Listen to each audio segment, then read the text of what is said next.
Great. Okay, it's 7 o'clock exactly. So we'll get started. I think people might come in as we open up the meeting. So hi, everybody. What a great group. This is a fabulous collection of volunteers and committee members, and so many of you, I know you, and you give so much of your time to this important area of housing in Concord. So great to see you tonight. We will open the meeting with call the meeting to order and do introductions by individual board. So we'll just go through and we'll start with the I'll call on the particular board, and you will the chair will chime in and call their meeting to order, and we'll see where there's a quorum to be had here.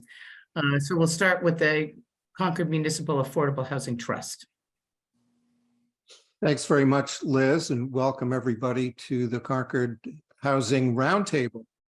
And I'm going to call the trust to order by a roll call. If you're on the call, please unmute when I call your name and say present. Linda Escobedo. Present. Welcome, Linda. Mike Lawson. Present. Present. 2 for 2. Rich Feely, I believe, is not here. Carrie LaFleur,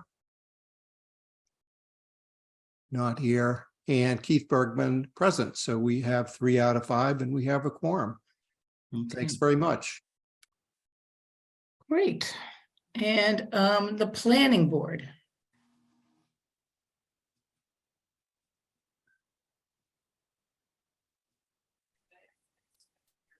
Good evening. I'm Linda Miller, Chair of the Planning Board, and would like to call the Planning Board meeting to order on this happy June 7th day of 2023.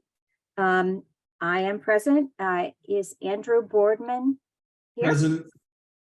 Sue Felshen? Here. Abby Flanagan? Here. Mark Giddings? Have I forgotten anyone? I think. I'm here as well. Rob Almeida. Oh, Rob. Here. Great. Here. All right, then we definitely have a quorum, and the meeting is underway. Thank you so much. All right, very good. And the select board? Henry Dane, Chair of the Select Board, and our clerk, Mary Hartman, is present, and I will ask her to call the roll of the board. Mary? Mary, you're muted, so we can't hear you. Thank you. Thank you. Mary Hartman, I'm here. Henry Dane. Present? Henry, thank you, Henry. Linda Escobedo. Present. Mark Howell. Present. Terry Ackerman. Oh, 4 out of 5 ain't bad. Excellent. Thank you. Great. The Concord Housing Authority? Thanks, Liz. I'm Stephanie Kroback, and before I do an official roll call for the Housing Authority, I wanted to introduce our newest board member, Bernice Fauchek, who I see is on the call. So I will do a quick roll call of our group. It's good to have her on the team. She is our new resident board member. So welcome, B. We call her B. So I'll go first. Stephanie Kroback here. B. Fauchek. You're on mute, B. See that she's here.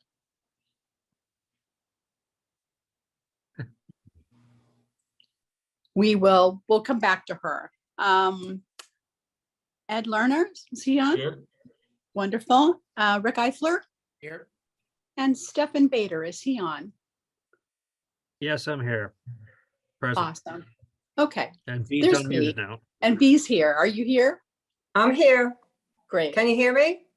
We can hear And you. we have Okay, good.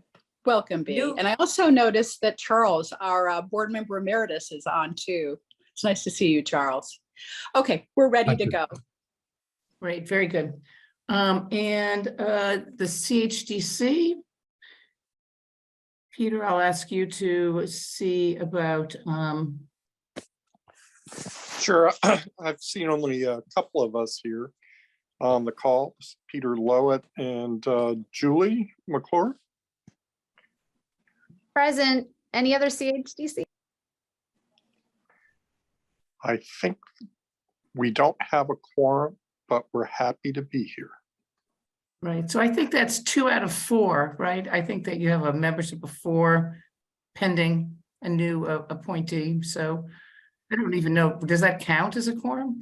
2 out of 4, like 50%? How does that count? No, it has to be of 5. 5, okay, very good. Okay, so I know that the Concord Housing Foundation, I see some members here. And maybe Moira or Steve, do you want to see who's all here from your group? So now you're on 2 screens for me, so this is what makes it much harder to find you all. Did I see you? I thought I saw you, right? Moira, are you here? There you are. And then Steve Carr, are you here? Here? Well, Win, I see you. Hello, Win Wilbur, how are you? So you're on the Housing Foundation, correct? So do you? Charles Phillips here. What's that? Charles Phillips here. Oh, there you are. Housing Yep. Foundation. Yep. Do you want to see who, if you're, how many of your group are here? Holly Darson is also here. I'm here. Oh, yeah. Hi. Oh, hi, Holly. How are you? Okay. And Terry Ackerman is here. Okay. So 5 out of 5 select board. Yes. Okay. Hello, Terry. They win the door prize. So. Very good. The Concord Housing Foundation, did you want to call, Charles, can you just call your members so we can see how many of your members are here? Yeah, Charles Phillips here. Who else am I seeing? Steve Carr? No, Lucy? Here, Steve Carr is here. Hello, Steve. Lucy Goldstein's here. Moira? Holly Darson's here. Is Moira here? He's on. She is here. He's present. She's here, but she's not responding, so I don't think we count her as here then, just because we can see her name. I don't think that counts. I think you actually have to say you're here for it to count, right? Okay, thank you. And this the CPC, yes, I see you win, thank you. The CPC. Hey Liz, it's Burton Flint. I'm currently the chair of the CPC, Well, and congratulations and welcome to your new role. thank you very much, Liz. And I think we've got the vice chair, Eve Eisenberg. Eve Eisenberg is here. Oh, hi, Eve. Yep. And Diane Proctor. Present. I'm present. Thank you. And I think wearing 2 hats, we've also got Andrew. Andrew.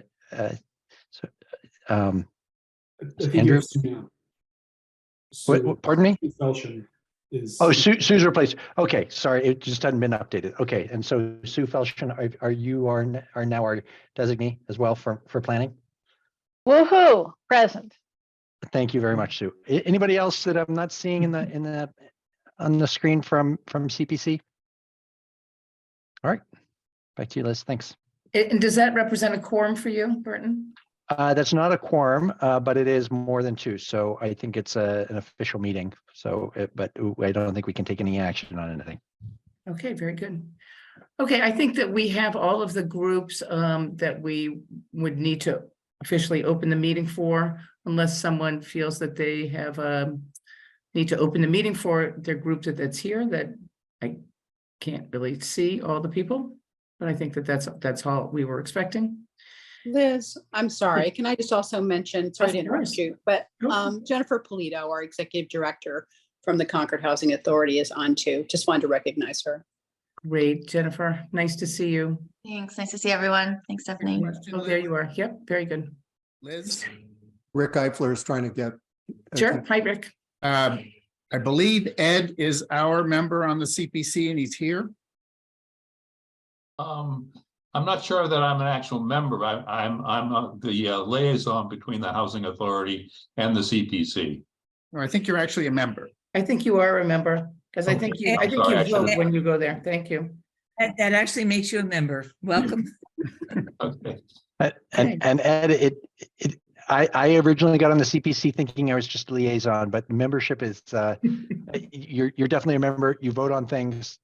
We'd love to have your presence. Thanks. Okay, great.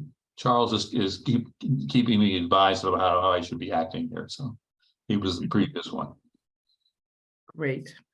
Well, thanks everybody for coming tonight. That takes quite a while to open the meeting with so many committees and boards, right? So tonight we're going to really focus on, as you probably all know, about the MBTA or 3A zoning. And so we're really fortunate to have our CHAPA consultant here to help us through that and to present some material, as well as Elizabeth Hughes is going to provide an introduction and then to talk about the Concord specific outreach and communication plan, community engagement plan. So there's, and I'm sure she'll mention, there's really two parts of this project. One is the actual zoning, and we're not going to focus on that so much tonight. And the other part is the community engagement and outreach part, which this group, as we've talked about in the past, has a key role in. So I'm going to turn it over to Elizabeth with that. If I can find you, you're here, right? Where are you? There you are. Okay. I'm in the top corner. Where for you are, but you were on page 2 for me. So yeah. Thank you very much, Liz. So I'd like to not waste any time and introduce Lily from the Citizens Housing and Planning Association.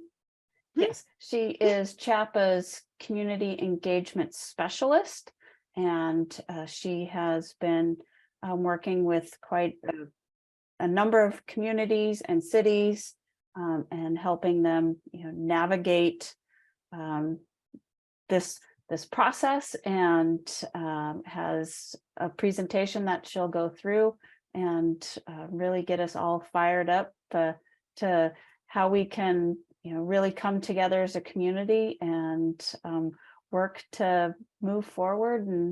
And I'll just turn it over to Lily. Thank you. Thanks, Elizabeth. Can everyone hear me okay? I don't use these headphones very often. Yeah, okay, great. All right, so I will try to be as succinct as possible.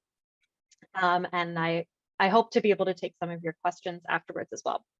So today I'm here to talk about, as Elizabeth said, community engagement for MBTA multifamily zoning requirements, otherwise known as Section 3A. And thank you for having me tonight. So I'm going to start by briefly just talking a little bit about CHAPA and the Municipal Engagement Initiative, which is the department within CHAPA that I am a part of. I will give a very brief overview of the MBTA zoning guidelines. Like we said, we're not really going to dig into the nitty-gritty of that today, but I'm going to focus most of my time with you today talking about the importance of community engagement and how we can do more inclusive and accessible community engagement to bring in a broader set of residents to be represented in that process. So CHAPA's mission is to encourage the production and preservation of housing, forgive me for my dog barking, that is affordable to low and moderate income families and individuals, and to foster diverse and sustainable communities through planning and community development. So we do that through advocating for pro-housing policies, expanding access to housing, and developing the field of planners. The Municipal Engagement Initiative is our local advocacy focused wing of CHAPA and our work. Because as you all know very well, local support can really make or break new housing opportunities. And many communities in Massachusetts don't have a strong, organized, well-resourced pro-housing advocacy group. And so what we end up seeing is the voices that are the loudest in the room are often those who are against creating new housing opportunities. So in response to this, the Municipal Engagement Initiative formed in 2018. We work directly with residents on the ground to change the conversation and support their efforts to create more housing opportunities. We've created coalitions in over 24 communities so far, and we've learned a lot about community engagement the landscape of housing in Massachusetts. And this is the knowledge that we're bringing to the technical assistance that we're providing for MBTA communities. So as we've said, I am the technical assistance provider for community engagement.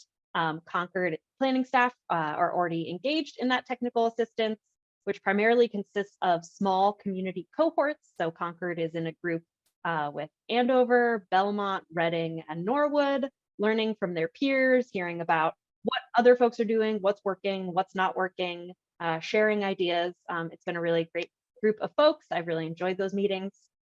We have monthly learning sessions that focus on a different topic every month. That's a sort of a larger kind of webinar format, open to all the cohorts. I would also welcome any of the folks here tonight to attend one of those learning sessions. They are free. This month, we're going to talk about missing middle housing and all of the community benefits that offers, particularly to older adults. In July, we're going to be talking about water neutral growth with someone from the Ipswich River Watershed Association. In August, we'll have someone from MAPC come to talk about the relationship between housing production and school enrollment.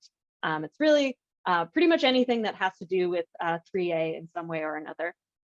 And then lastly, the more direct one-on-one support towards Concord planning staff in putting together this community engagement strategy. So the brief overview of the MBTA multifamily zoning guidelines. This zoning district must legalize multifamily housing near transit as of right. You cannot require a special permit.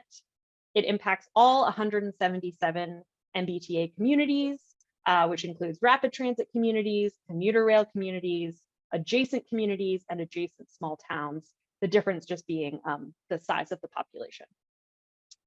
This district must allow for a minimum of 15 units per acre by right. The zone must be of reasonable size, which they have determined to be at least 5 acres, meaning you can't just, spot zone parcel by parcel.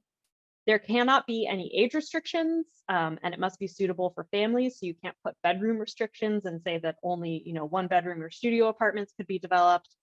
And it must be within a half mile of the transit station, if applicable. So in Concord, what this looks like, you all are a commuter rail community, of course. So your deadline for compliance is December 31st, 2024. Your current housing units are 7,295, and the zoning capacity for this multifamily district is 1,094.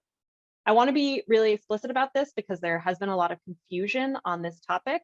When we talk about the capacity, we are not talking about a production mandate, and we are not talking about an additional 1,094 units. We're talking about 1,094 units total.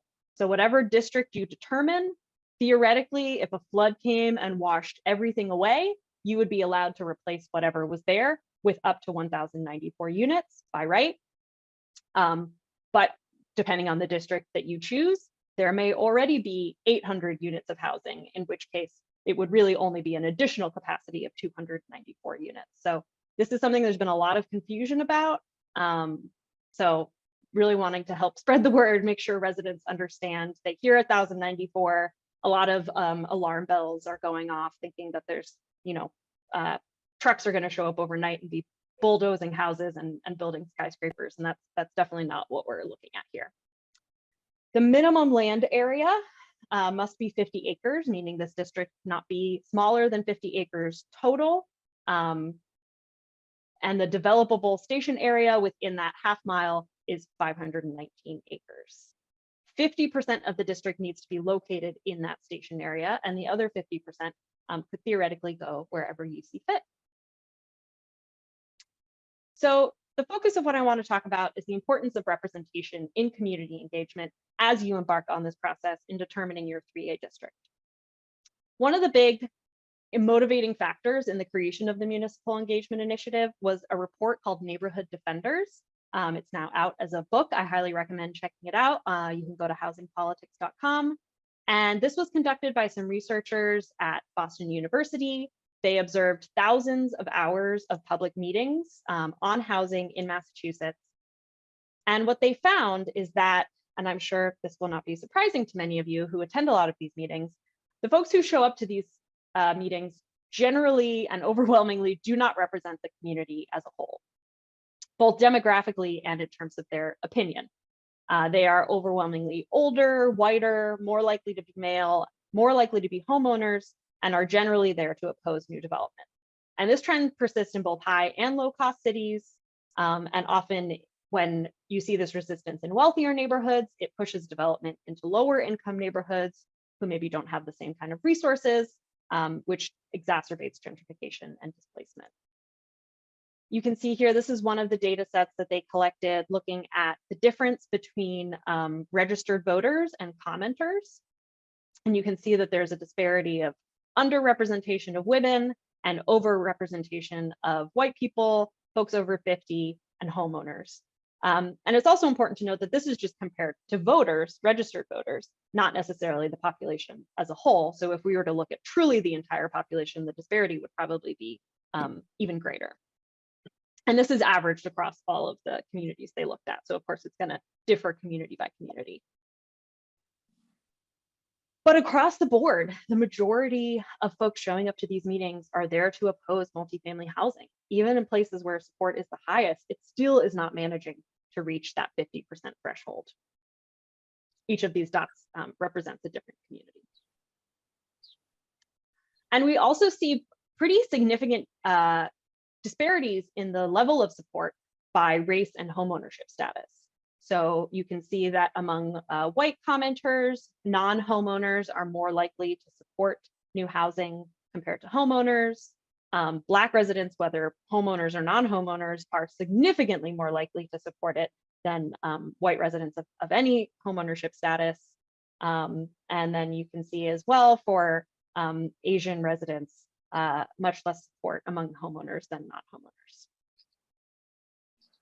So why do we see these major disparities in participation? There are a lot of barriers that are preventing people from becoming more involved. And it is often the people who would benefit most from new housing that are not participating. So some of the barriers that we have come across are, of course, time. It's time consuming. You all know that. You all go to a lot of meetings. People have work and family commitments, particularly people with young children have a really hard time engaging.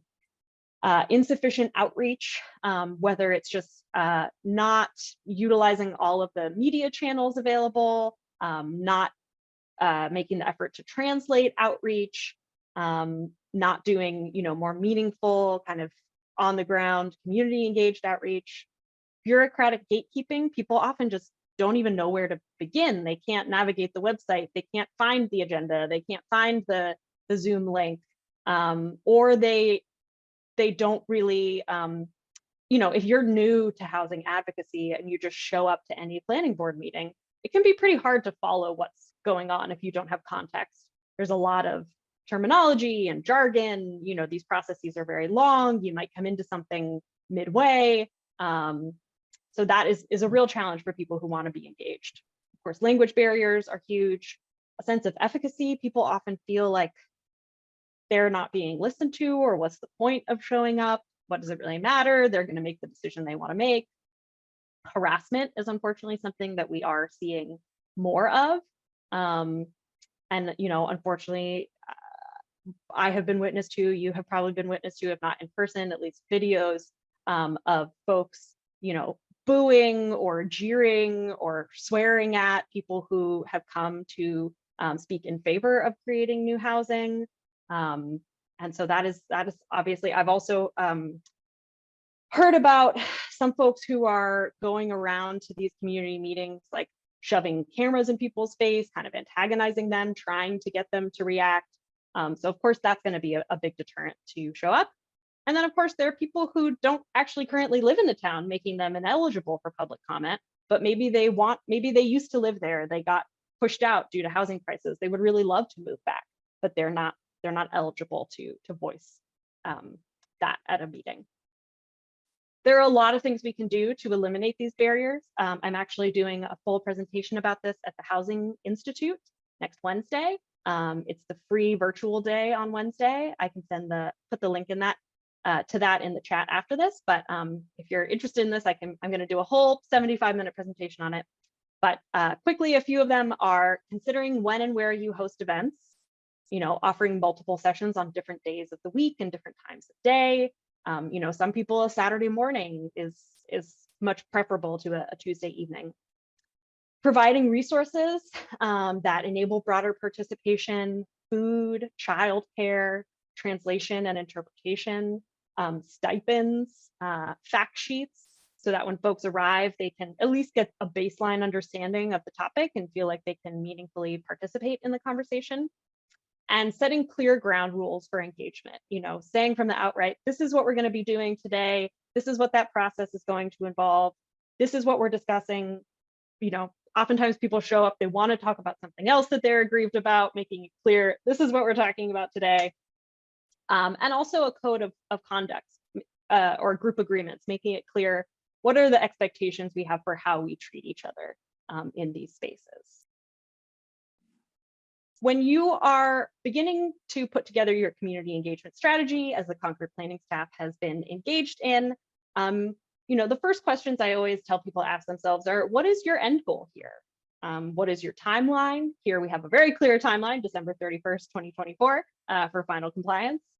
Is this a priority for your department? What kind of staff capacity do you have? What relevant skill sets do staff have? Do they have skills in facilitation, public education, social media, graphic design? Which department or staff member should take the lead? Community engagement can be very time intensive, and we want to be realistic about what is actually possible and set goals that are achievable. Taking a moment to look at the community context, look back at, have we undertaken any comparable or relevant projects or initiatives in the past 10 years? Who was involved? What was the response like? Did any notable opponents or supporters come out for that? What was the outcome of it? And just general experiences with community engagement. What's worked in the past? What needs improvement? What resources might be needed? Oftentimes, more funding for things like translation. Maybe, more facilitation skills within the staff. Identifying your stakeholders is, of course, critical. When you think about how you want to reach people, you need to think about, well, who is your audience to begin with?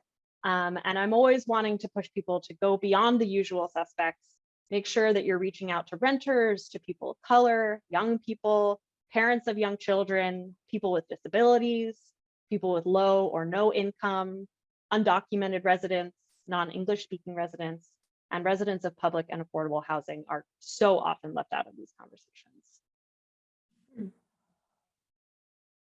When you're thinking about your outreach process to try to get some of those unusual suspects, I strongly encourage you to seek organizations and individuals that are trusted by the community. I think we have a lot of those organizations and individuals represented in that room, and really lean on those existing connections with residents.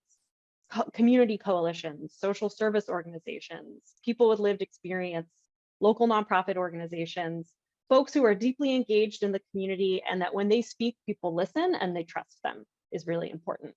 And also utilizing local and social media. So of course, you have your town website. We want to make sure we're keeping that updated. I know that the planning staff has put together a great page for the MBTA communities stuff that's super thorough, but also utilizing local papers and cable access, Facebook groups, Twitter and Instagram, trying to just get the word out in every possible way that you can. And many of these, particularly social media, are free. It's just the cost of your time. General outreach best practices, posting information about upcoming events and meetings in multiple locations, providing materials in multiple languages, whatever might be applicable in your community.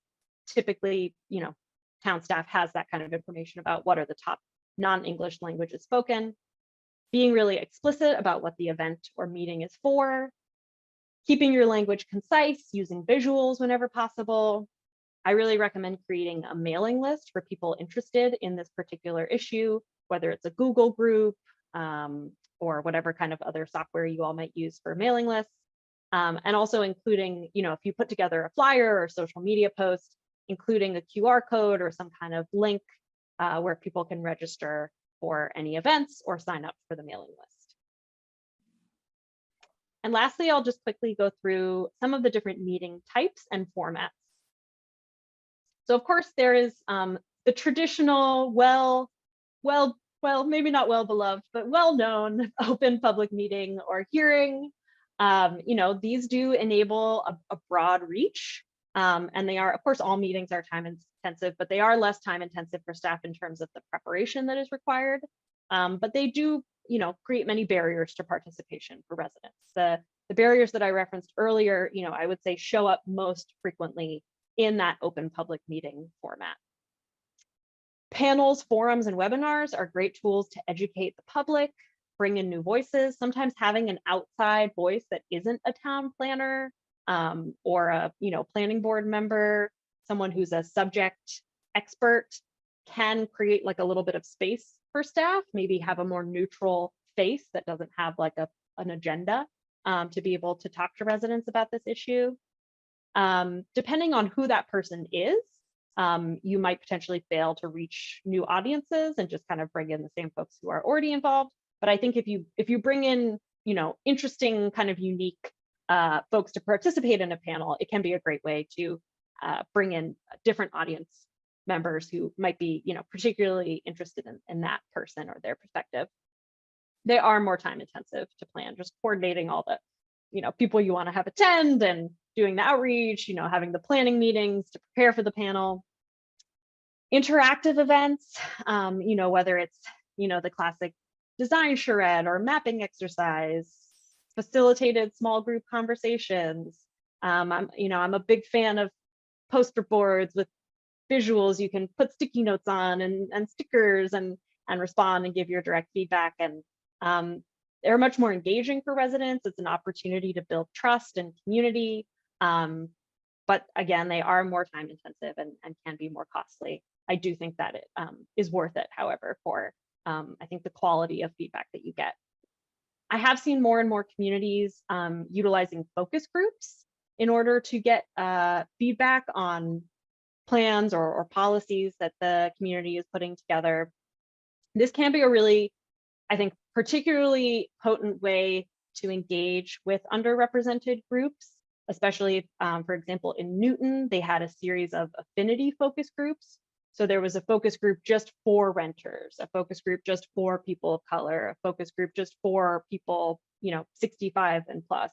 And that, by having these focus groups, I think it creates a space where people might feel more comfortable speaking honestly than they would in a big public hearing. And I think the quality of feedback that they were able to get, I know, is much higher. It is a smaller sample size, of course, and again, more time intensive. But I think, while I would certainly never say to just do focus groups, I do think that can be an important piece of a broader strategy. And then surveys. You can, often get hundreds or maybe even thousands of responses to a survey. It's something that residents can do on their own time.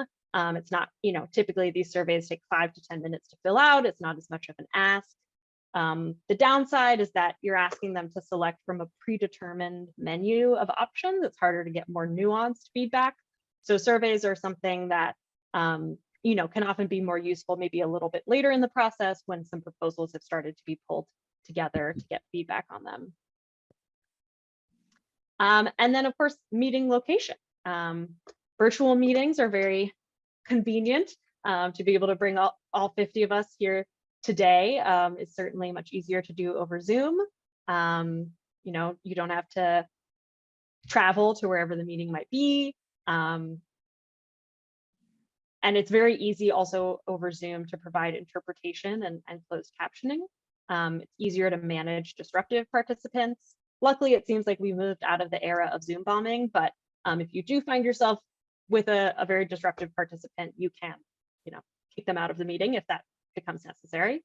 I have found that it is generally less favored by older adults. It's certainly not accessible for folks without internet access, which 15% of residents in Massachusetts still don't have internet access, which is, surprising in 2023, but that is true. And there's that lack of community connection. You don't get those conversations with your neighbors, those one-on-one conversations with planning board members. And, that is something that I think we lose out on in this virtual world. In-person meetings are obviously more interactive, more opportunity for that connection. You can utilize existing locations. You don't have to pay anything to meet at town hall or the senior center. But of course, they do take more time. You have to travel to them. Of course, for many people who are immunocompromised, there are still health concerns around meeting in person. It can be more difficult to schedule, to find the space and the staff availability. And if you want to provide interpretation, you have to have the headsets. There's additional equipment. Hybrid, you are able to serve a larger group, those who want to come and those who want to stay home. I will say this is my personal opinion. This is not an official statement from CHAPA or the state or anyone.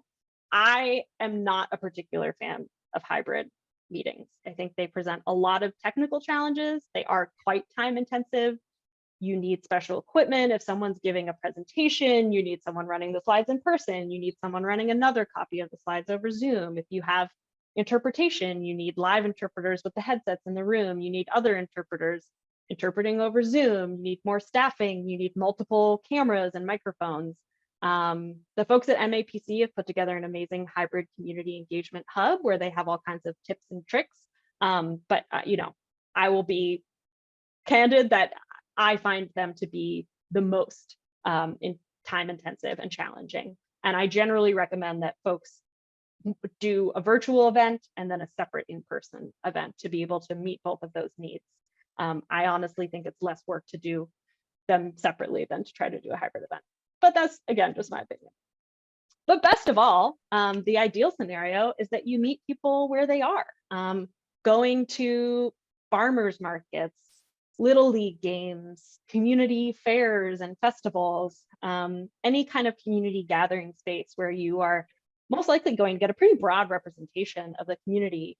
If you're able to have a table there where people can stop by, sign up for the mailing list, maybe complete a short survey, maybe participate in a brief kind of interactive mapping exercise, have one-on-one conversations with planning staff and planning board members. I think that is ideally the best way to be able to get that broad representation, to have that community connection, to get a deeper quality of feedback. And so whenever possible, I really encourage people to do that kind of on the ground. I don't know why I want to say guerrilla community engagement because that's not accurate, but in the streets with the people, community engagement.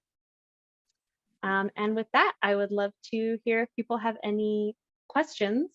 And if not, we can move right along.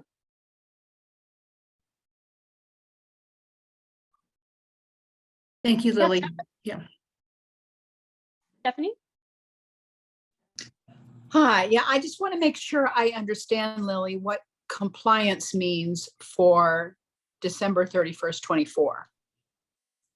Compliance means that, so the planning staff, with the help of consultants, will put together a a district proposal, a bylaw proposal, and once that is passed at town meeting and approved by the Executive Office of Housing and Livable Communities, then you will be considered to be in compliance.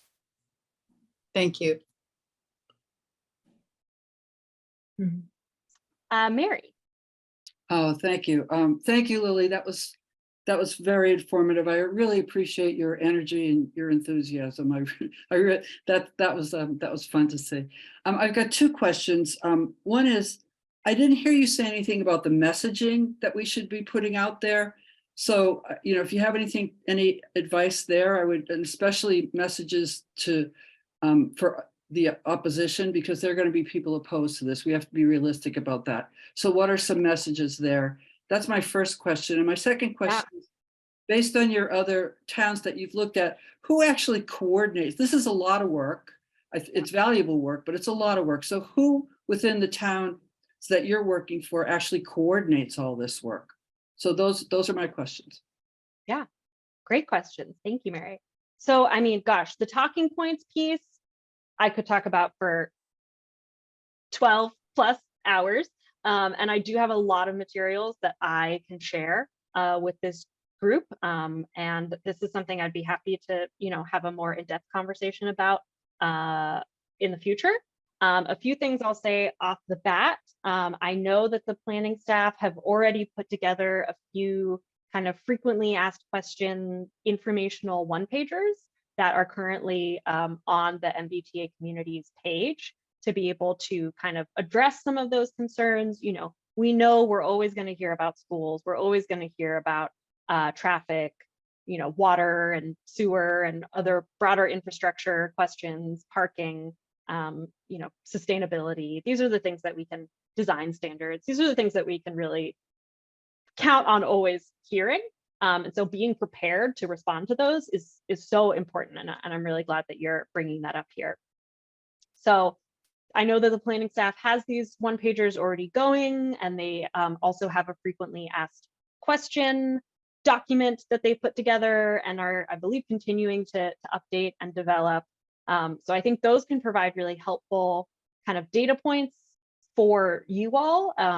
Once you read through them, I think they can provide you with some helpful talking points to respond when you hear those concerns arise. Something that I am also currently working on in collaboration with a lot of these communities is having an actual kind of talking points document where we'll say, you know, if someone says our schools are going to become overcrowded, how can you respond? And then having kind of a canned response that people can use, you know, as a jumping off point, because it's hard in the moment. If you're in a meeting and someone asks a question, it can be hard to bring all your, you know, your data points and your good messaging and framing and say something cohesive and concise and in the instant. And so I think having those talking point documents are really, really helpful for folks like yourself, for advocates who want to be having these conversations in the community. So that is something that is currently underway. As a general rule, and like I said, I'm going to share some resources. We are big fans at CHAPA of Dr. Tiffany Manuel and her work on strategic case making. It's really all about this. How do we change people's minds? How do we frame the conversation in a way that opens people up to new ideas and really speaks to people's values? Because I am of the belief that there are some people who will never, ever, ever change their minds, and that's okay. And we shouldn't waste our time trying to get them to. But I think that the majority of people are convincible, and it's a matter of identifying what your shared values are and speaking to those in order to help kind of bridge that gap of, you know, we share this value. Let me help you understand why this value guides my perspective on this. So again, this is like, I could talk about this forever, and I do have a lot more kind of specific tips, but for the sake of time, I will send some links and resources, including to Dr. T's website. She has some great, you know, the book is great, but there's also lots of videos and examples of how people have done this successfully. Yeah, definitely something that I know the Concord planning staff are thinking about, and that I'm looking forward to helping develop this talking point document as soon as humanly possible, because it is really important. So thank you for bringing that up. Before we go on, I wanted to see whether Elizabeth wanted to show the planning board website with the information that Lily referred to. Do you want to do that? I don't even know where you are anymore. Elizabeth, would you or Erin want to show some of those one pagers? Those are really, I think, super effective and very focused on some of the questions that people have. Sure, it's entirely up to you. Erin has a real quick presentation about what, as Lily is talking about, all the conversations that the planning staff, along with our, deputy town manager, or like this, this three crew team, just really pulling things together. So Erin has a short presentation about all the ideas that we're pulling together, and I think it does include the dedicated MBTA communities webpage that we're hoping to have launched tomorrow, so that after this meeting it'll be ready to go. And it does include a lot of the items that Lily talked about. On all of the publications we'll be putting out, there will be a QR code. So we're very lucky, and what we're hoping is that with all of these different ideas and this synergy that's happening, we get people from this group really just becoming those community advocates and the champions, and taking some of these community engagement ideas and saying, yes, I can do this. I can, you give me, a little write-up, I will go speak to the person who does the newsletter at my church and get something in the newsletter. And, we'll print as many flyers as you want. And this Saturday is the Little League game, and I'll pass out flyers and talk to people. And so we, as Lily said, it's, we won't be able to get out there and get this excitement going and get people involved and wanting to learn and ask the questions and be part of this conversation. So we're really looking to all of you to just be the champions and really make this work. So if you want, Liz, I can turn this over to Aaron. And Well, let me just ask, I know Keith, Stefan, and Moira have their hands up. Yes. Do you want to ask your question now, or do you want to hear a little bit about the Concord outreach plan that is sort of taken off of what Lily has presented as a more general thing? Or would you like to ask your question right now? Yeah, I'll just perhaps bridge our last meeting of the roundtable with this one, and say that I'm very glad that our group has the opportunity to hear about this project. We volunteered to do so at our April 12th meeting, where we indicated that just as there was a steering committee that worked with planning staff and the consultants in development of the housing production plan, and where this is, and I think it's important at every meeting we say this, even at the beginning of every meeting, this MBTA communities zoning is not only the law, it's also one of the strategies that the select board and the planning board have unanimously adopted at the unanimous recommendation of all of our housing groups, and it's in the housing production plan. So we're invested with it. That I asked for a show of hands at our April 12th meeting when I was facilitating the strategy updates from the various member boards, and asked for a show of hands. We feel for the planning board who's gone to the bat on important projects and turned around, and no one was and there weren't enough people marching along with them. And we want to be the constituency. We want to be the cheerleaders for MBTA communities zoning for the town, and so that the planning board can rely on us. So I guess what I would ask is that as we hear about what the staff has planned, I think it would be important to hear, is there a role for this roundtable group to play? We've offered to, sort of be an ad hoc steering committee or something with representatives dealing with staff. I think that might be better than the staff doing it and then saying it's crowdsourced from there. So I think it would be better if we were part of a process where we're volunteering for particular things, that there's a master strategy of here are all the groups that we need to get. Now, who can get them? And be working on that jointly. So anyway, I'm very pleased and optimistic with what I'm hearing tonight, and I'm glad we're working on it together, and we want to be as helpful as we can. So thanks so much. Thank you, Keith. Stefan? A quick question and a quick suggestion and an observation or a caution. It would be nice, you mentioned, Lily, having a new updates coming out. If we could add something to the town's news and notices sign up, so that instead of just signing up for the select board meeting agenda notifications, you could sign up for everything that has anything to do with this effort. I think that would be a good way to get the information out to people. Although, just a thought.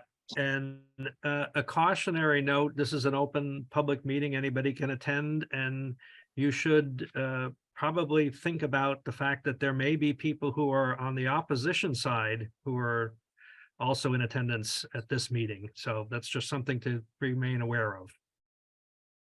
Thank you. Thank you, Stefan. So Liz, if I can just to Stefan's point, because we've now been able to create just a dedicated web page, people will be able to, and we'll be posting, things on that web page constantly, and any information we get from Lily will be posted on that page. So people will be able, just like the select board, go through, notify me, and sign up that anytime something gets posted on that page, they will get notified. So that's definitely that's the whole reason, we had Erin and her wonderful public information officer experience. And so thank you. Ed? Hi, on the slide that talked about the audience that we're looking at, it didn't mention seniors. And I know earlier you mentioned that often seniors are negative, but I also know there are a lot of seniors in this town that really have a need for low and medium income. So I would hope that I know seniors can be difficult, but I think that the other side of it is it is a part of the audience we should be looking at. Yeah, no, absolutely. I would certainly not disagree with that statement. And I think particularly seniors who are living in affordable housing or public housing, or who are renters, or who are homeowners but maybe struggling with their housing costs. Maybe they would like to downsize, but there aren't any options for them to downsize and still be able to stay in Concord. So yeah, absolutely. I think I didn't include them on that list just because they are generally very well represented, which is wonderful. We need their wisdom and guidance, but yeah, no, thank you for bringing that up. Seniors do turn out. They do. Very reliable voting and participatory bloc. Thank you, Lily. Thank you. Julie? Hi, Lily. I just wanted to thank you for your presentation. Very helpful. Lots of data to crunch on, but also, takeaways from the collaboration already happening on these topics. That's really helpful, insightful. I think the tool or example that you suggested with Dr. Manuel looks like it could be helpful to our community. So thank you for suggesting checking that out. Yeah. And I wonder if you could say a little bit more about how these outreach strategies that are more informal might work for groups like us who have to follow public meeting laws, because I'm finding it difficult to imagine how we would host an event at a festival and we also have to go through all this parliamentary procedure, but maybe I'm missing something important. So I'm very curious to hear your comment on that. Yeah, my understanding, and I would also like to hear from the planning staff on how they've addressed that in the past. I certainly am familiar with many communities having their planning staff do events like that. And I don't think it is, it doesn't fall under the category of a public hearing. And so it doesn't require the same kind of notifications or, agenda or minutes that a formal public hearing would have. In terms of the rules around a planning board member or someone of a formal body like that, I would imagine maybe it's that you're participating as a resident and not necessarily in that formal role.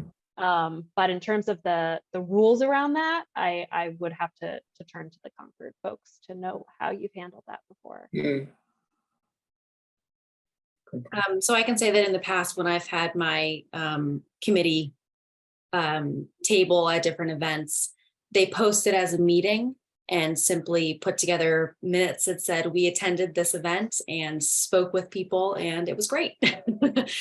So you can do something like that. It is in public. People can come and join in the conversation if they want to. You can't take any votes or anything like that, but if you're just talking to people at an event, then it's typically considered just fine. Thank you, Erin. Moira?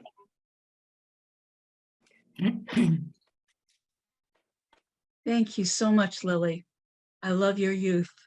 I think I'm following up on Keith's suggestion. I think it would be wonderful if this whole group of people right here, as public, as private citizens, as well as people who are, many of us, I served on the planning board, the HPP board, and to have a Google alert. Elizabeth, I would like to know the website right now. Do you have the, is it mbtaconcord.com or what is it? Can you tell us? So that is, as soon as we're done with questions, we'll hand this off to Erin and she'll great. she'll go out that. And if you're at the library book sale, there's going to be a poster, a sandwich board sign there. We're going to have a sandwich board sign in Monument Square, a sandwich board sign at Junction Park, and one at Crosby's Market driveway. So that's our first goal, and then it'll all be turned into flyers. And so we're Keith's comment and having people just sign up for, I'll take this, and we're hoping to be your resource, and that everybody here is that citizen advocate, because I agree with Lily's comment that planning staff, this needs to be that grassroots synergy, and the education needs to come from the citizens to citizens, and that's how we're going to make this work. I always kind of encapsulate things to the shortest, most easy message. And for me, it's smart growth is shared growth. And I think that's the way I look at this, and that it's shared growth. And that means by the entire community. And I had a question for Lily, that because it's such an important goal for Concord. And one of the questions I had is, I grew up in a little town called Sleepy Hollow. And in the 60s, they were doing this, but I don't seem to see it happening in New England. They had these apartment complexes, a lot of people still commuted to Manhattan, but a part of the concierge service of those apartments was that they had vans that met every commuter train between 7 and 9 and 4 and 7. And I don't see that in New England. And I'm wondering if that's something that has been used for, if you can't be just within a half a mile, if you have to go out a 3/4 of a mile or whatever. It's just something I think that when you're thinking of creative ways, because we are in the suburbs, is I think that we're talking about 100 affordable and 900 not, market rate houses or apartments. And I know what older construction costs per month to rental. So I know that this new rental is going to be expensive. I mean, they have to be. I mean, these people they're construction people, they build things. So I think that it's important to think about things like that, that we need to be sustainably conscious, and that we need to begin to be saying, okay, well, 10% is affordable, but we also need to think about, you build a gym for one of these townhouses, how about providing a van service for the commuter hours? And that might make it more palatable also to people a little further away from the station. That's the only thing I wanted to share, and I wanted to wish you good luck. This is a major, major project. Thank you. Thank you, Thanks, Maura. Marvin. Mark? Thank you. I wanted to just sort of get a little bit better idea of what's the current ask. Like we're starting engagement, and this is a long process. I know it leads to some zoning, but if I'm stuck in an elevator with Henry going from the first floor to the second floor of the townhouse, how fast can I explain to him exactly what people are supposed to be doing in the next 30 days as a result of that ask? That's kind of what I'm looking to understand right now.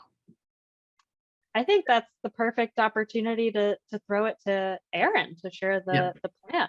And before we do that, I'll just say that I think that Concord is so well suited to accomplish this. The fact that you have this roundtable is so special. Most communities do not have something like this. So big kudos to Liz Russ for pulling this together, and your planning staff are some of the most engaged, creative, responsive folks that I'm working with right now. I, have just been really excited by everything that they've been putting together so far, and just how quickly they're churning out all of this material is really, really impressive. So I can say that Concord is very lucky to have all of you folks. A lot of communities do not have these resources, this kind of energy and organization. And so I feel very confident in your ability to pull this off, but let's, make it the best that it can possibly be. So let's hear from Aaron. Yep. Thank you, Lily. Great, thank you, Lily. All right, so I will go ahead and share my screen.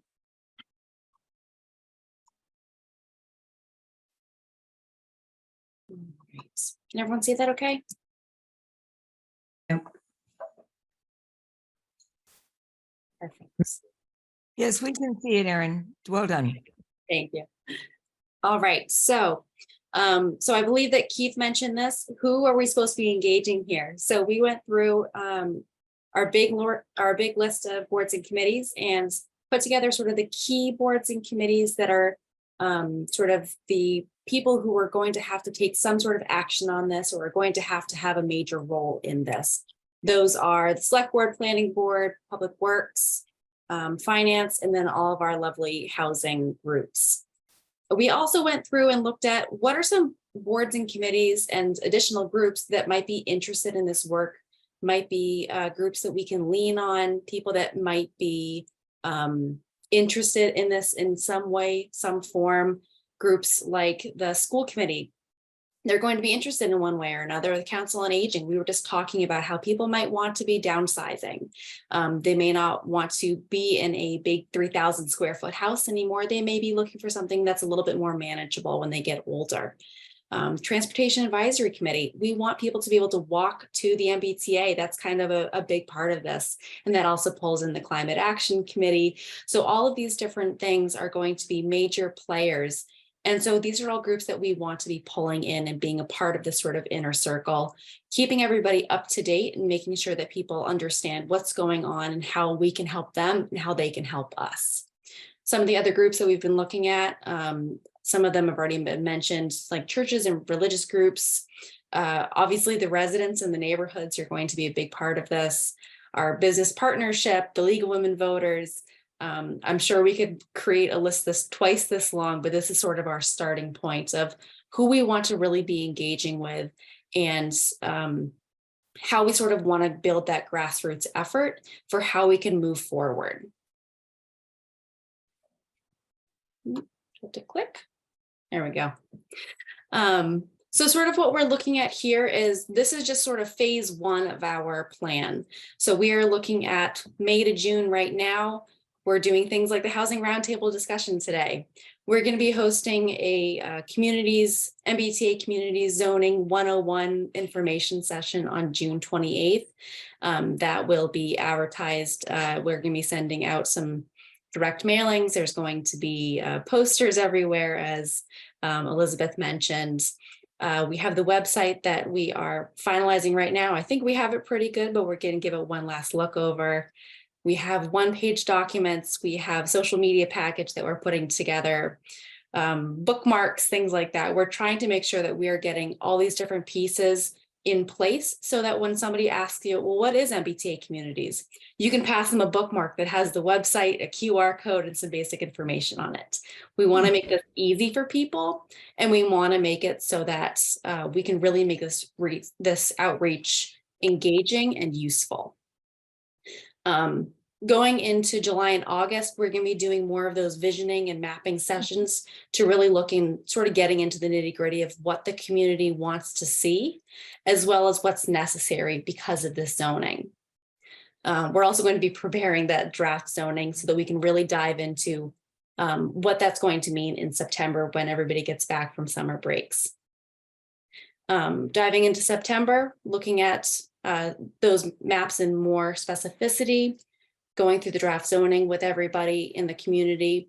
And we really want to be doing a lot of public input sessions during all of this, whether that is in person, hybrid, sorry, Lily, or even doing some surveys and things like that that are engagement, but not necessarily face-to-face engagement. So we're going to try a couple different things. Maybe we're going to different events to try to get different people, go to school events, things like that, to see if we can capture as many different people as possible. So moving on to what we're sort of looking at, you can see here we have a lot of different things that we're thinking about for our outreach and sort of campaign kits. So all this information is going to be available. We're going to be creating things so you can sort of plug and play if you want to bring something to your church, your newsletter. Will have some information that you can copy and paste and send out, or you can use it when you go to your book club to talk about it. There'll be things on social media. There'll be videos that you can watch. There's in fact one up right now on our website. We're going to have a lot of different tools because we want to make sure that everybody's going to engage in different ways. And we want to make sure that everybody has a way that they can get that information.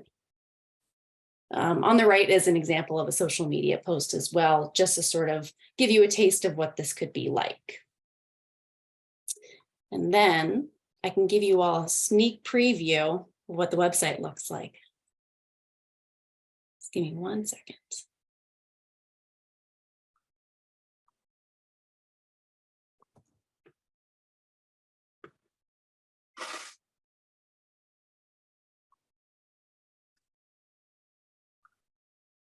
All right.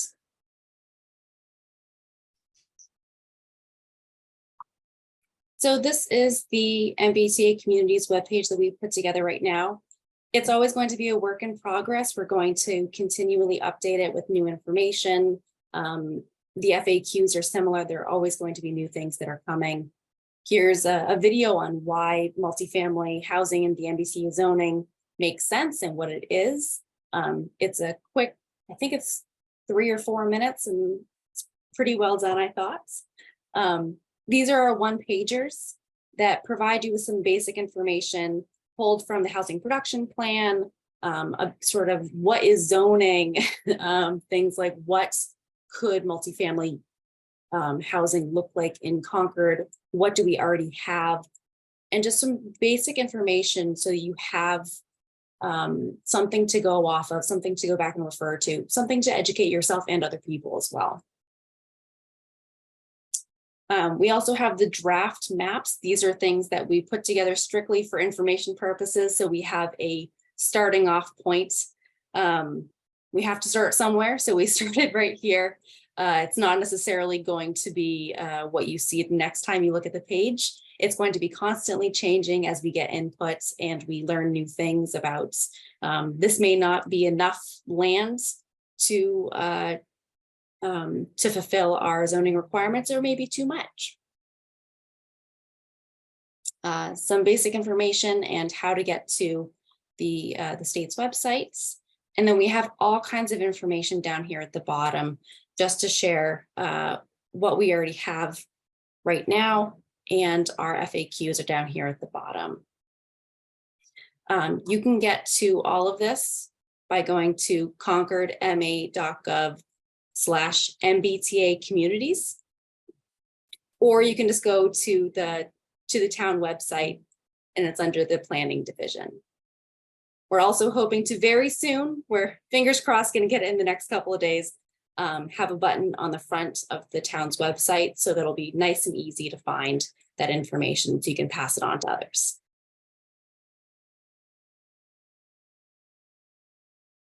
Thank you, Erin. I think that I love those one pagers. Those are very catchy, very excellent with the material that it covers. So I have one question. How would you want to go forward and give people opportunities to sign up to be your posse out into the public domain? There's a lot of ideas that you all have here, and maybe it's coming over the summer or in September, or some training for the people who volunteer here, or what's your thought about how to get to the next level of engagement? I know that some of the boards have already assigned, like, be the point person for the different groups here, but there's probably other people here who are willing to join the effort. So what ideas do you have about getting to that next level? Yeah, so I'll start, and Elizabeth, you can jump in. So I'm sure you have some other ideas as well. I think a great way to just engage with us to begin with, if you really want to just kind of jump in, is to contact planning@concordma.gov. That'll get to both Elizabeth and I. We're also putting together another email address that'll just go to us so that you can ask questions about the MBTA communities.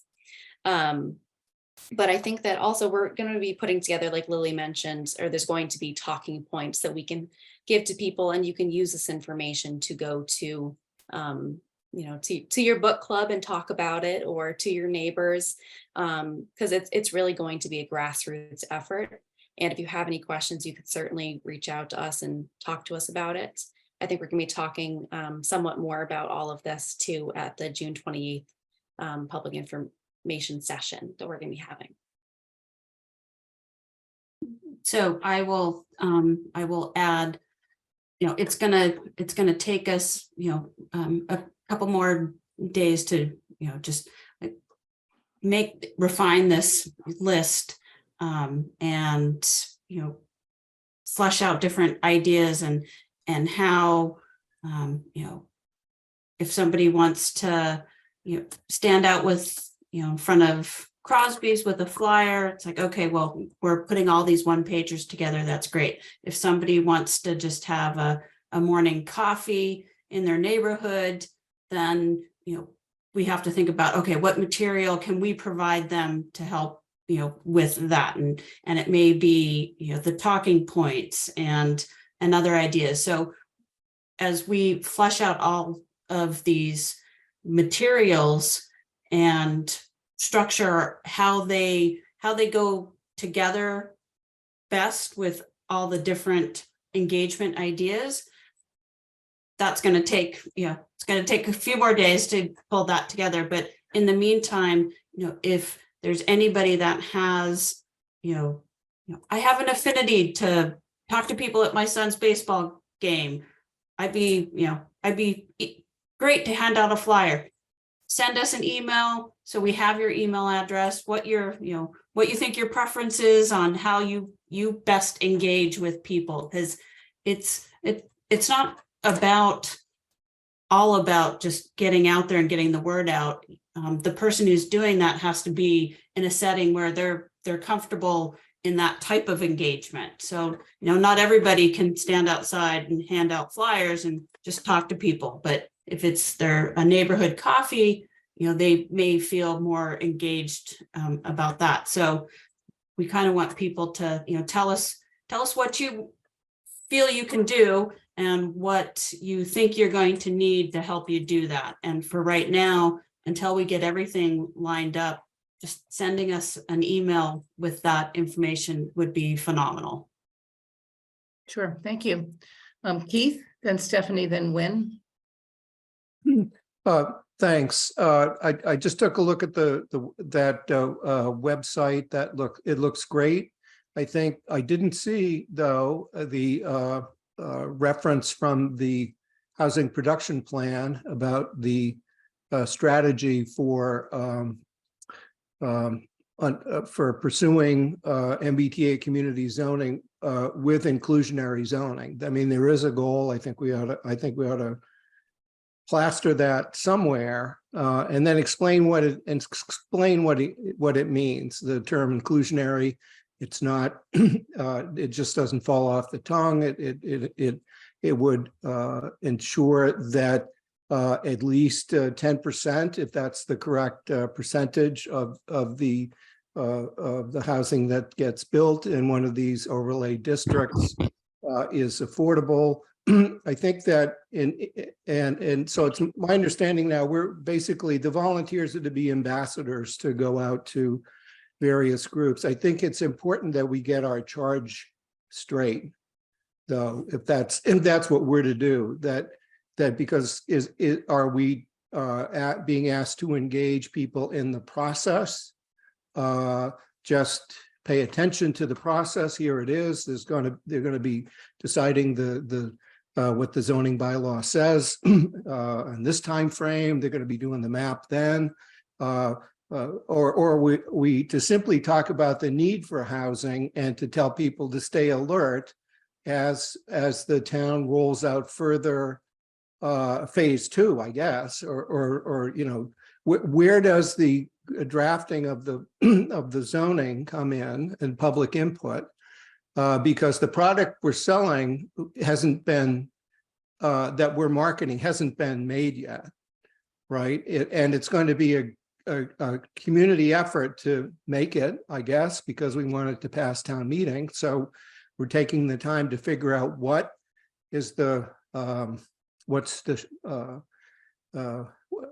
what does that zoning look like? Where's the overlay zoning district going to be, and all of that stuff, so that there's no surprise when we get to town meeting, and that basically people have come to understand why some areas have been selected and others haven't, or have had the opportunity to suggest that changes in a proposed map and so I guess that's what I'm having some difficulty figuring out. Hey, I'd be glad to go out and market, but tell me what, when we'll have the product and what we say in the meantime.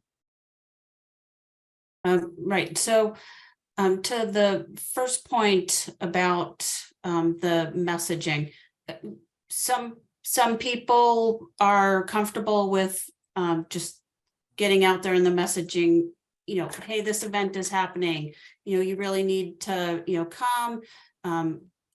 Other people are, such as, Keith is, comfortable talking about the need for housing, and there's going to be other people that are, very knowledgeable about the MBTA communities, and they may be comfortable in asking those questions. So I don't think there's a single ask. I think it's going to be, whatever these ambassadors, feel they are comfortable as far as engaging, because there's going to be so many different opportunities and items that everybody will have the ability to take on some role that they are comfortable doing. So currently, this phase 1 approach right now, as we lead up from now to the June 28th event, is just hey, do you know about the facts about the MBTA community zoning? Do you realize that no, it doesn't mean that we have to build 1,094 units. It, as Lily pointed out, it's not, there is no mandate to build. Nothing could be built if this got passed. But even if something does get built, the requirement isn't 1,094 new units. So it's just getting those facts out there between now June 28th, and we have that session.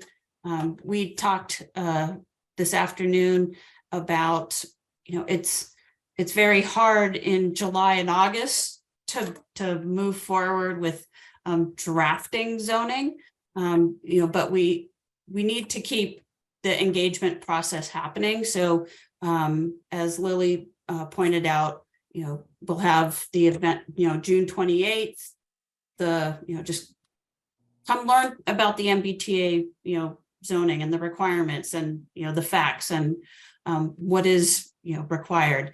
Then having, an idea of, do you want, multifamily housing? Some people think about that and they just think, this 6-story structure. Well, it's not. So we talked about having, a visioning design, session with all different types of, multifamily housing and having people say, oh, I like that. And, I like that. Reading did this, Lily provided this with us. And it was really, successful for people to understand, multifamily is not this 6-story, huge apartment complex. And so we talked about having that type of event, in, July and August and, the mapping portion, I'm actually going to have Aaron take the maps off the website because that's not the district. All those maps did was to allow our consultant who's helping us with this very complicated GIS compliance model, just start inputting, data so we know, okay, if we have just one district, if we just did Throw Depot, are we close to the density requirement or the capacity requirement? How big would it have to be? Or can we only do West Concord? And if we did this area in West Concord, we hit the density and we hit the capacity. So it might be able to shrink. Or so that's all that map was for, was to allow the consultant to give the community an idea. Okay, what is it that we're without having some perspective of these arbitrary numbers, right, that with all of the great work that staff has done, pulling us together, bringing in the 2 consultants you've got, MHP and CHAPA, and the information you're putting on the website. I think what may be needed, I'm just reacting to what I'm hearing, is what I think it would be helpful if staff could provide for us, have a few volunteer boot camps so that we can come at, and it could be different times that might work for folks, just so that, I know I would like to make sure that anything I say is correct and doesn't send the conversation off into orbit because I didn't get right what the numbers were that I heard tonight of how many total units do we need, of which how many current units that are already built count to get us a net unit. Right. So tell us, that's a winning formula to get that information out. And I don't even remember what it was because I didn't write it down. So perfect. If anybody wants to be part of a boot camp, send us an email and say, when you have a boot camp, let me know, and we'll set those up. And as Lily's try in person or hybrid, or that's a great great. I think we can definitely do that. Thank you. Yep, Stephanie. I want to echo what Keith is saying, and my impression, my feedback is really around keeping this extremely simple. There's a lot I've learned tonight. There are a handful of words that are stuck in my mind. One word we use tonight is the word right, RIGHT. The other word, of course, is zoning. So I think we need to get the boot camp started and be extraordinarily simple with what our message is. The other thing I just heard Elizabeth say was, we don't have to do anything. maybe the districting, report proposal we do will actually say we don't have to do anything. Well, then I'm thinking, is there a call to action? Is there a literal must do call to action? And if the call to action is the proposal itself, then that to me is clear and simple. Now, I know there's a lot of details there, but I really need 5 key things that I know to be true and three key things that I know we need to do by 2024. You know what I mean? I just need a simple version. I will most certainly be a part of boot camp and your foot soldier. So perfect. Yeah. So clarifying, the MBTA community zoning requirement is the point I was making is not a mandate to build.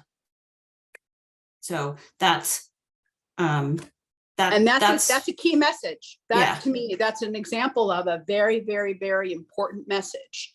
That message is different from what town leaders and the community wants us to do or would like to see happen in our town. So that's a good example to me of what we need to make sure we're clear about, because the word zoning and the word, housing and the word, two-family dwellings or whatever multi-family dwellings will have people in tailspins. Yes. Okay. When? Well, a few of the things I might have said have already been said, so I'll be quick. I think you've done a huge amount of preparation with this, but I'm not quite clear as a person who favors more available housing and housing that's more affordable, I still, if I were also a person who lived in one of those areas that's been shown on the maps, or someone who was an owner of a factory or something there, not a factory, but a shop, I'd feel, hey, wait a minute, I still don't get what we're talking about, and I don't feel comfortable until I know a little bit more about how it affects me. Yeah, thank you. I think for us to leap into saying, yes, come on, let's talk about all this. What the heck are we talking about? Sure. I hear that also. People who are in the districts have questions about what it means for them or nearby the districts, right? Thank you. Yeah. Always about us. Yeah. Julie, then Diane, then Mark.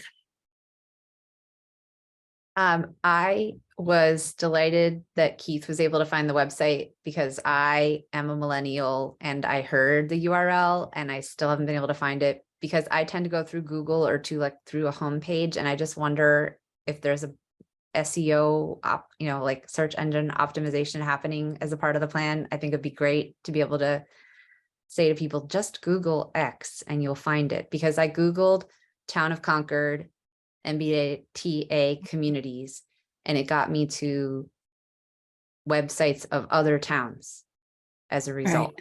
So just putting it out there, number one. Number two, I want to echo Wynn's comment.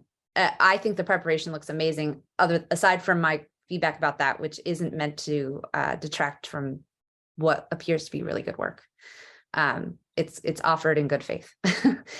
And to echo Wynn's comment that, the maps, I can understand Elizabeth saying that perhaps those maps could cause some concern.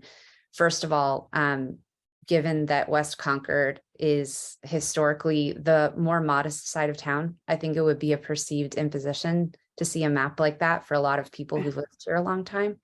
They see a large zone on their side of town and a small footprint on the other side of town. It brings up some really old neglect kinds of concerns, and that I have heard from members of the community. And I'm also a resident of West Concord and in favor of this. But I want to make sure that we are moving forward thoughtfully with regard to the community and the history. So thanks so much. Thank you. I think the map we will put up will just be the map that shows the half-mile radius. So people can see, because that, that's all the MBTA communities requirement, the half-mile radius and, a little bit beyond. So Thank you. Diane? Thank you so much. The work you're doing is really important and appreciated. And Mark is here to speak, so maybe he's going to say exactly what I'm about to say, but I still feel that we don't have that elevator talk. You know, there's some wonderfully broad and inclusive and thoughtful presentations. But if somebody came up to me after this meeting, right, like my husband, for instance, and walked in and said, "Oh, Diane, what was that about?" I would say, well, I think it's about affordable housing, and I think it's about multifamily affordable housing. But other than that, I don't have anything specific that I can say about what Concord needs to consider going forward. And I think the more tangible and specific you can be without highlighting a particular neighborhood, and I think Julie's comment is really important, without kind of seeming to pit one neighborhood against another. We have enough of that in our society. But you know, just to be able to have some very clear talking points that galvanize the concerns you all have and the interest that we're moving forward. And incidentally, I noticed that the CPC, Erin, was not on the list of organizations to be involved in the work that you're doing. And I believe the CPC in the last several years has been pretty thoroughly engaged in the expansion of affordable housing in Concord. So thank you So very much.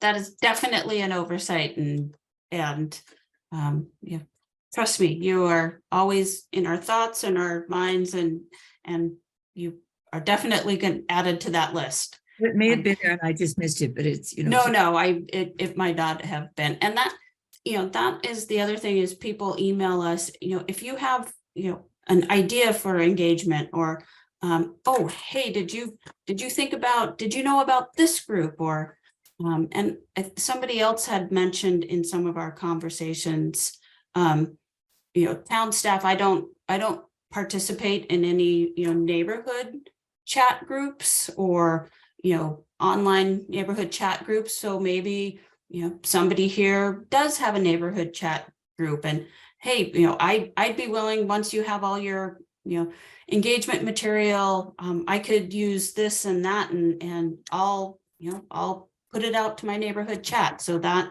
that's another engagement opportunity. Thank you, Elizabeth. I can't speak for the league, but I can speak for the town government committee of the league, which hosts First Fridays. And when you think the timing is right, it would be grand to have a First Friday broadly advertised that gives you a chance to promote this work and have discussions. And the people be best to have on such a forum. So thank you.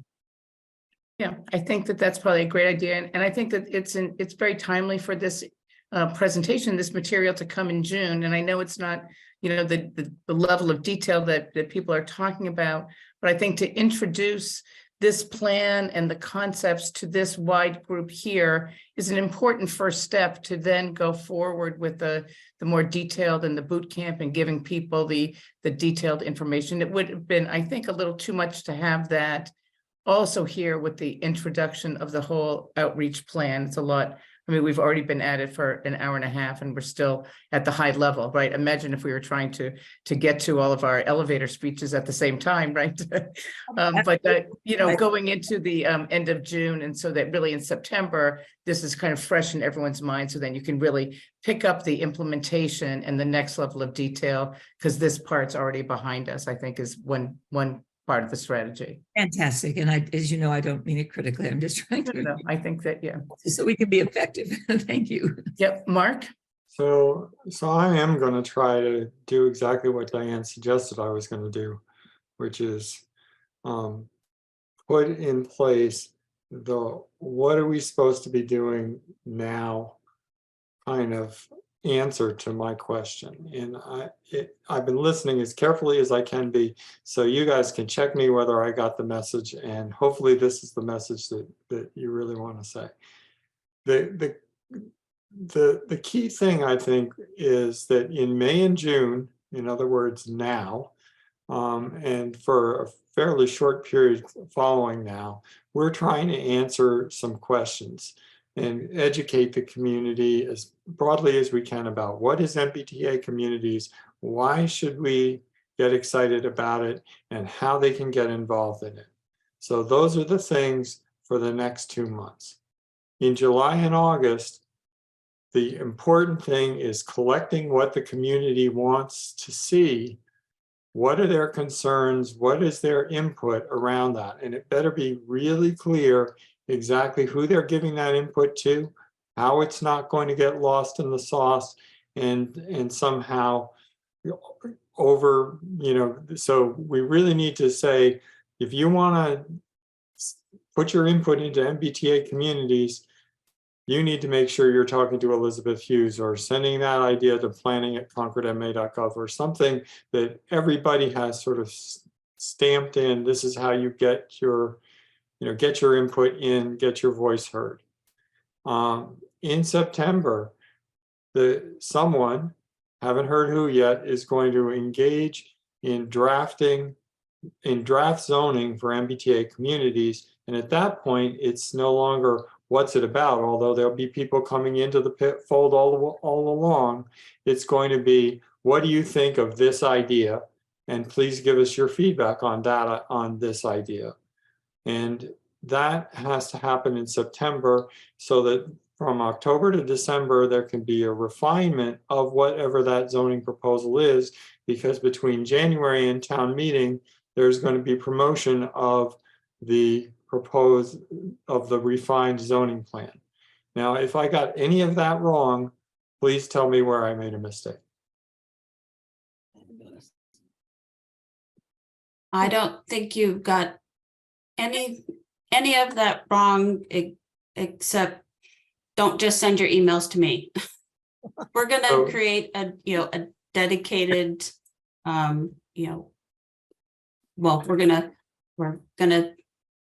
talk to IT about creating a dedicated email address, and that it goes to the specific people that are gonna be part of the town. I'm going to say the town staff team, because as this moves forward, what the planning board learned with the Thoreau Depot is something like this does touch so many different aspects and elements. So we need to have all town staff at all different departments, fire department or police department or public works, water and sewer. They need to also be, part of this conversation, because if people ask the chief, it's like, okay, well, isn't this gonna, really impact your department? And, they need to be knowledgeable about their elements too. So, that's. I get that people have to be, expert in their subject and bring their perspective. But I think the key thing that this webpage, and I did find my way to the webpage, needs to say is, what are we supposed to be doing now? When are we going to be doing these activities? So the fastest way to find your way to the webpage for anybody that wants to is just type into your browser concordma.gov/MBTA communities, all one word, and it will bring that page right up, which is a good starter for those of us that are planning to do that. But what I'm really asking for here is the schedule. If I got the schedule even roughly correct of what are we going to be doing when, should be front and center on that. So people know if they want to have input into the first draft of whatever this zoning is going to look like, they better get it to one of those mailboxes or people or forums or something by whatever, September 1st, whatever that date is, we should be carrying that date around. And the details of what the rules are and all that stuff, that's all great education. The engagement techniques that Lily walked us through, all great too. But what are we doing? When are we doing it? Thank you, Mark. I think that's really good feedback for the team. Is there any, so Mary? Thank you, Liz. I have a quick comment. When Diane was saying, what would she say to her husband if he said, what was that meeting about? And she said she thinks it was about affordable housing. And I thought that for a long time too. And it's really about housing. Yeah. I'm not, to me, that was a real mind shift. So this isn't about, I think part of it will be affordable, but it's really about housing. So I just wanted to, again, when we're drafting our messages, I think that's a message that we want to get out there. Thank you. Thank you, Mary, so much. My husband's going to be much better informed. Just Good. Stefan, did you have something? You're on Yes, mute. thank you. I was going to say it's about housing, luxury, mid-market, and affordable, period. Right. I think that's the message. Yeah. Yeah. Okay. Because we can't ignore that luxury housing is what the developers are going to want to build. And Right. we can't ignore that. Well, if it's sometimes that's how we get the affordable housing is because they subsidize, they need their luxury housing to subsidize the affordable housing. Yeah, Moira. I just have to reiterate Jen's comment about making this as easy to get through DuckDuckGoose or through Google. Mark, I appreciate your looking it up, and that's a very good line I will remember. But a lot of people really do not like the Concord Town Government site. They find it cumbersome. And so I'm just passing that along as we're all here trying to say, okay, what is it we're really saying in this conversation? Imagine what people who know nothing about this feel. So the easier, the simpler we can make this, the better it will be. So I'm with whatever generation you are, Jen. Julie, I'm with you. Thank you.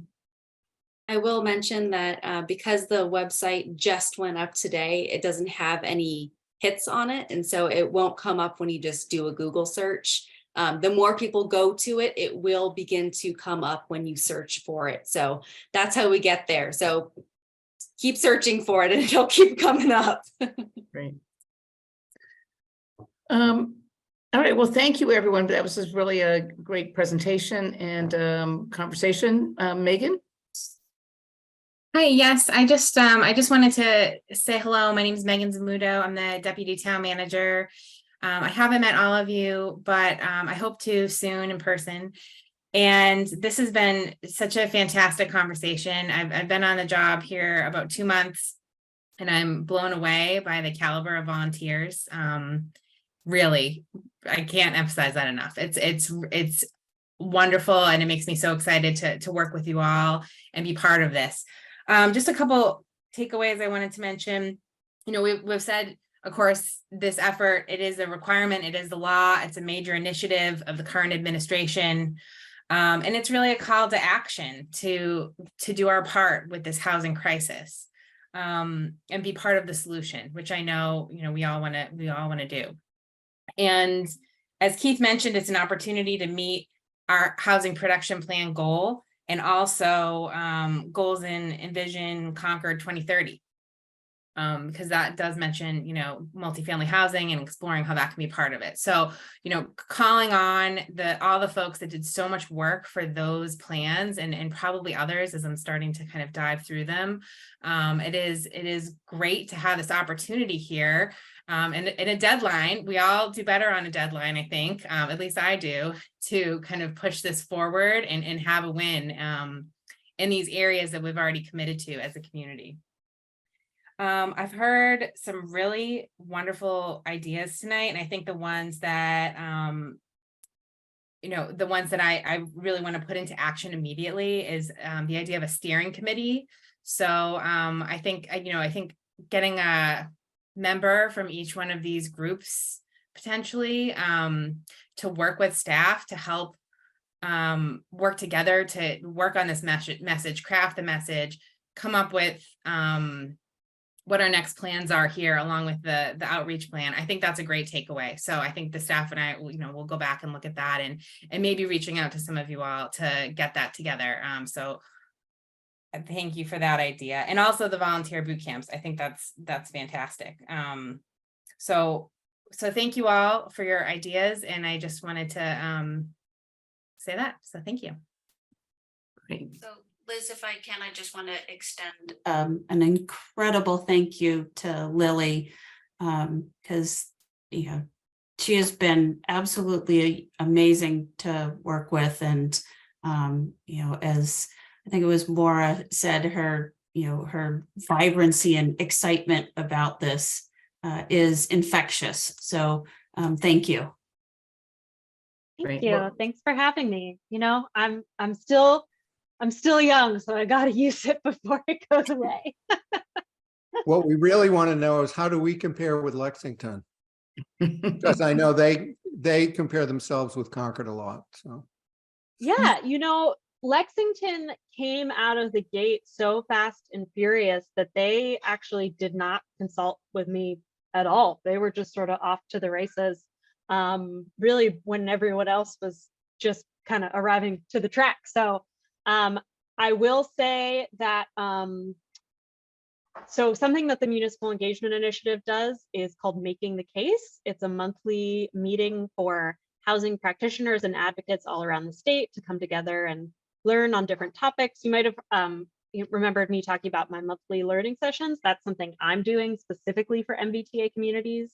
Making the Case, I would say, is very similar, but is much broader for, you know, communities across the state, a broader set of topics. But this coming Monday, June 12th, our topic for that day is going to be about Lexington's efforts and how they pulled it off, and just getting more into the details of what exactly their district involves. And so if anyone is interested in attending that, let me know. It doesn't look like I have access to the chat, but I can have Erin and Elizabeth and the whole team share my email with you all. So happy to, if you want to learn more about what Lexington did, invite you to that, or if you're not able to attend, I'm sure we'll have some kind of summary afterwards that I can share. Lily, can you exactly give that out quickly? Give what out quick in my email? No, the June 12th, yeah, the meeting for the June 12th. I can't put the link in the chat right now, but if I will put my email, and anyone who wants to attend should email me. So my Lily, I don't think this meeting has chats enabled. Don't have chat in it. So people can just email. You know, when you email us, we'll definitely make sure Lily's or about planning at concordma.gov. Yep. And then we'll just send out Lily's email address to everybody. Thank you. Sounds like that's it for me tonight. Great. So I'm gonna go eat dinner, but thank you for having me, and really nice to meet you all. Thank you, Lily. Bye. I'm just gonna blurt it out. Linda Miller, are you feeling the love? We're here for the planning board, so because you guys got to write it and bring it and have your hearings and do all of that. So how can we? Are you feeling good about this direction? And what more do you? How can we help you apart from showing up at the meetings when your planning board meetings when this is on the agenda, which we pledged to do? This is a great kickoff. Elizabeth and Liz have arranged, and I definitely feel the love, if you want to call it that. But I do feel the support, and now what I'm asking for is what Concord always delivers, which is your intellectual help on this. And that is getting a pretty complex piece of legislation down to, as Stephanie would say, something that's understandable. And we need to do that on so many levels. And it really is the intellectual task of crafting this, because if you think about it, and I've been thinking about it, I'm dreaming about it, it really fulfills so many goals that Concord has in terms of housing, more affordable housing, transit-oriented, our transportation goals, and then goals in terms of environment and sustainability. It should be it should be easy because it really provides so much opportunity. And yet it doesn't require any draconian deliverables, right?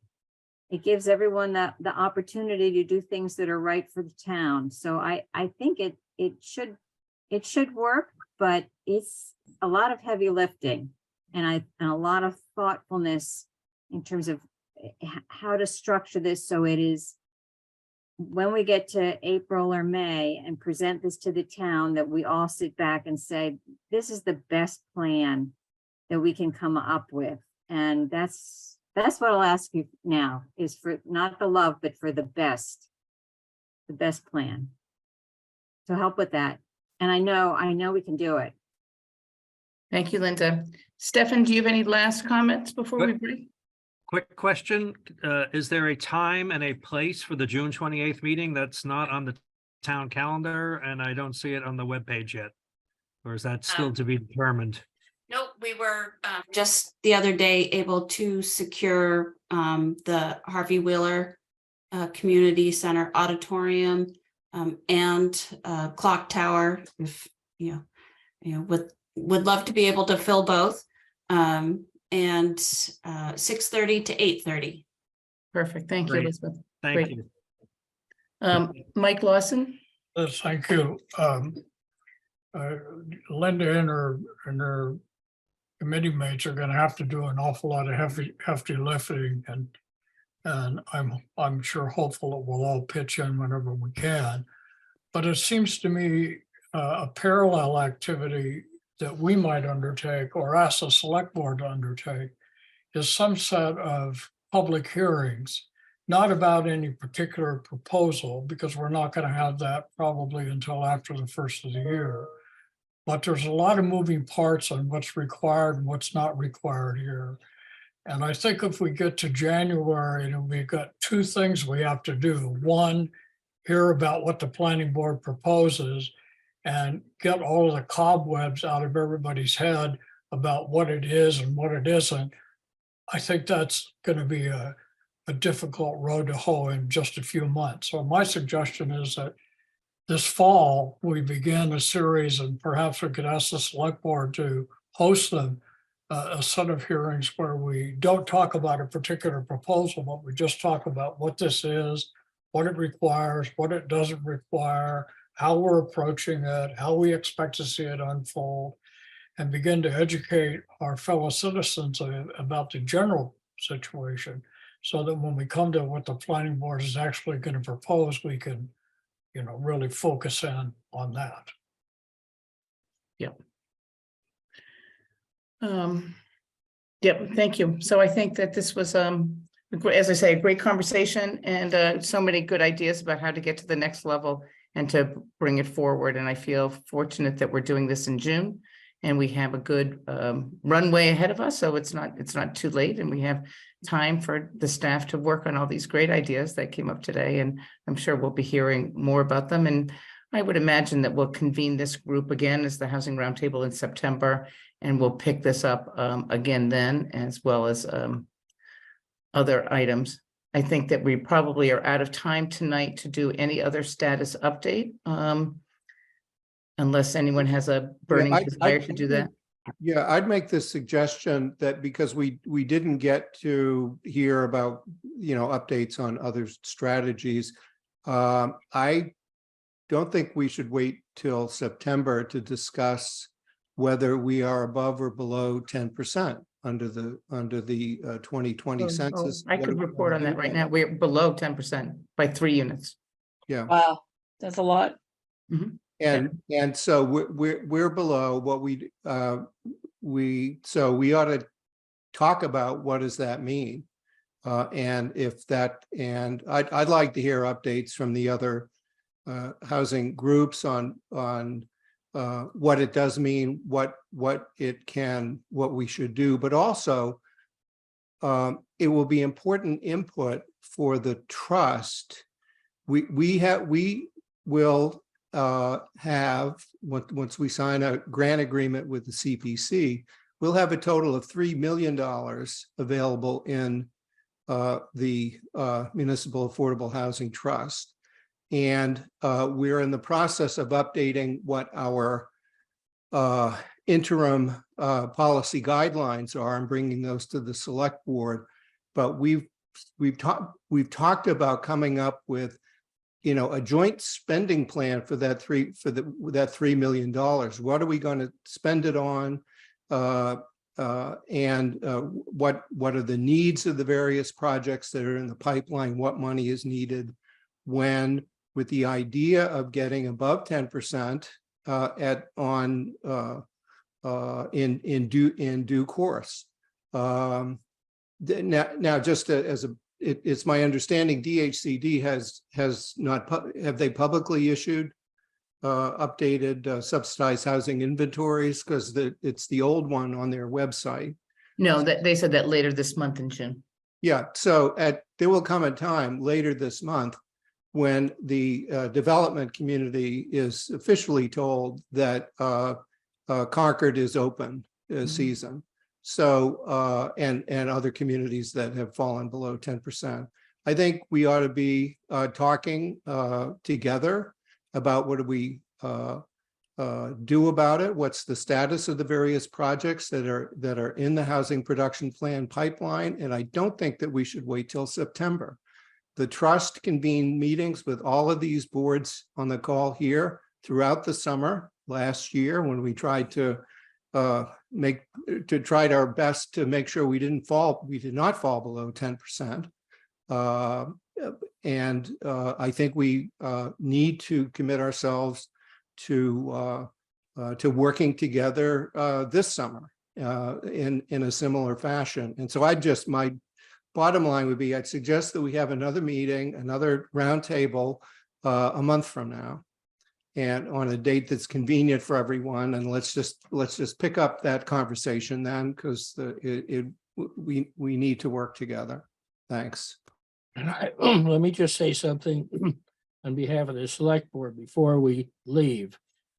And that is, I think what Keith just mentioned is extremely important, that we need to keep moving ahead on all of the housing initiatives that are available to us, and not just to focus all our attention on this particular proposal, because there is a lot of things that we can do while we're waiting, and that is to move ahead on some of the opportunities that we have right now, including seeing what we can do with the Junction Village site. And as far as the message goes, we've known for a long time that the best way to solve our housing problem is to have some radical changes to our zoning structure. And this is an opportunity for us to examine the possibilities that are opened up by those changes. And this is, I think, something we need to work on and understand that we have to come up with a solution regardless of what the details of it are. Thank you. Thank you, Henry. Okay, great. Well, thank you everyone for coming. And we'll be in touch with the next meeting. Close our meetings off. Oh, yes, for everyone to adjourn their meetings. Thank you very much for that. So each group, we'll go in that same order that we started. So the Affordable Housing Trust. Is there a motion by Linda Escobedo, seconded by Mike Lawson, to adjourn the trust meeting? Yes, there is. Yes, there is. All right, a roll call vote. Linda? Yes, I. Mike? Aye. And Keith, aye. We are adjourned. Very good. Planning Board. Adjourn the planning board meeting. Just like that? Just like that. Just like that. Okay. Oh, cool. And the Select Board? I like everyone has a different style about this, right? Mary, would you like to make a motion? Sure, I move to adjourn select board meeting. Second. Can we call the roll? I will. Miss Ackerman? Yep, she's gone. Miss Escobedo? Aye. Sorry, I was on mute. Aye. Thank you, Terry. Ms. Escobedo, Aye. Mr. Dane, Aye, Mr. Howell, Aye. myself, Mary Hartman, aye. Thank you. Thank you. thank you. And the Housing Authority? Do I have a motion to adjourn the meeting? Motion to adjourn? Second, Second, all in favor, Stephanie Krobeck, aye. B, Vouchek, Aye. Ed Larner, Aye. Rick Eifler, Aye. Stefan Bader. aye. Okay, and the Meeting CPC? Eve, do you want to do it or do you want me to do it? Go for it, Diane. I think it's just us. I move to adjourn the CPC. I second that motion. I'll And- second. Right, well, Ed's here too. Oh. right? Ed I second. and Eve, Yes. and I do as well. Or as they say, I do so declare. Very good. We are Okay. adjourned. Thank you. Okay, everybody, have a good night and thanks for all your participation tonight. Thanks, Thanks, Liz. Liz.